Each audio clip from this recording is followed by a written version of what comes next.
So we're on to the 12th lesson. Vulnerability. Yes. And what's that mean, by the way? Well, this flows from the last lesson. Relationships. We have relationships with one another. While we're going through discipleship, we're going through it with others. And in order to have solid relationships, meaningful relationships, you have to be vulnerable. You have to be willing to go a little deeper than just surface talk. And Jonathan and David exemplified this. They went deeper in their relationship. And they understood that it had ramifications on their faith, with regard to their faith. So vulnerability with God and with each other is one of the keys to discipleship.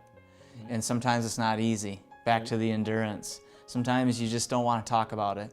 Sometimes you don't want to get God in or acknowledge to God where you're at, but there's a benefit in it. Two instances in Scripture. The first one, Psalm 51. David many people believe that he wrote this after he was caught in his sin with Bathsheba. And he says this, I'm just going to read a couple verses, starting in verse 5 of Psalm 51. He says, "Behold, I was brought forth in iniquity, and in sin my mother conceived me. Behold, you desire truth in the inward parts, and in the hidden part you will make me to know wisdom. Purge me with hyssop, and I will be clean. Wash me, and I shall be whiter than snow." David here is sort of revealing to us what a person after God's own heart does in terms of vulnerability. They make themselves vulnerable. They open up. They're transparent. David tried to subdue his sin with Bathsheba. He tried to hide it. He tried to cover it up. And it pressed upon him.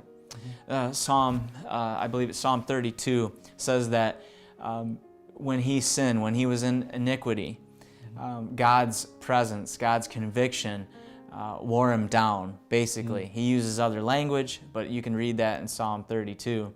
And finally, he came to a place of vulnerability and acknowledging his sin, admitting that he was sinful and that in sin his mother conceived him. Right. He got honest, down and dirty with God. He just opened up his heart and said, "God, here it is. I'm a sinner. Help me." And God met him there. Right. Later on in this chapter, it says in verse 17, Psalm 51, "The sacrifices of God are a broken spirit, a broken and contrite heart. These, O God, you will not despise." God does desire truth in the inward part. He wants us to be honest and open about where we're at mentally and emotionally and where we're at in our discipleship, our lives. And if we're struggling, that doesn't mean God's far from us. He's omnipresent. He's always near. It means we're far from Him. And one of the ways to come back is to acknowledge our sin. We can do that with each other as well. James says in the last chapter of the epistle from James, he says, "Confess your faults to one another and pray to one another." He's not saying go up front at church and air your dirty laundry. People misinterpret that all the time. He's not saying go and say everything. He's saying when you've offended one another, when you have done something offensive to your brother, go and acknowledge it. Right. Admit it to them so that you can be reconciled. Reconciliation is key to Christianity. And vulnerability leads to reconciliation. It leads to solid relationships. It keeps the communication lines open between God and you and your fellow man. Right. And so that's what I'm getting at here. Discipleship requires this, but it's not always easy. And we have to be willing to do it if we want to grow, if we want to become more like Christ and be conformed to His image. Right.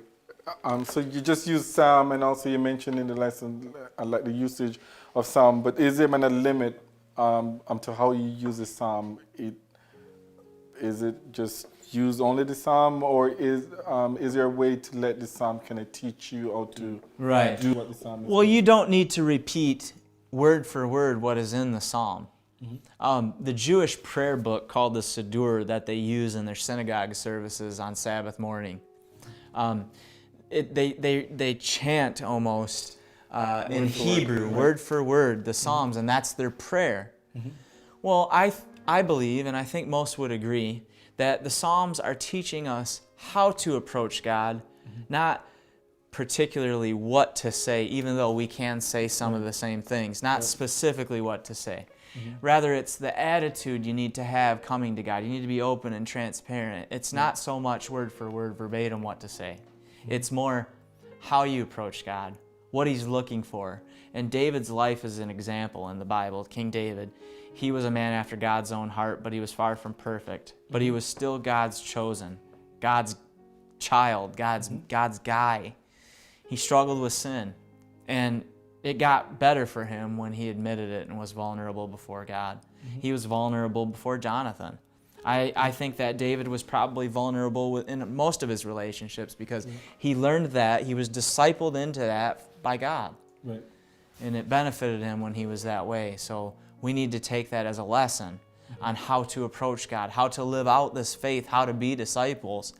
That'll help us make other disciples. That'll help us know how to help them if we can do it ourselves. True.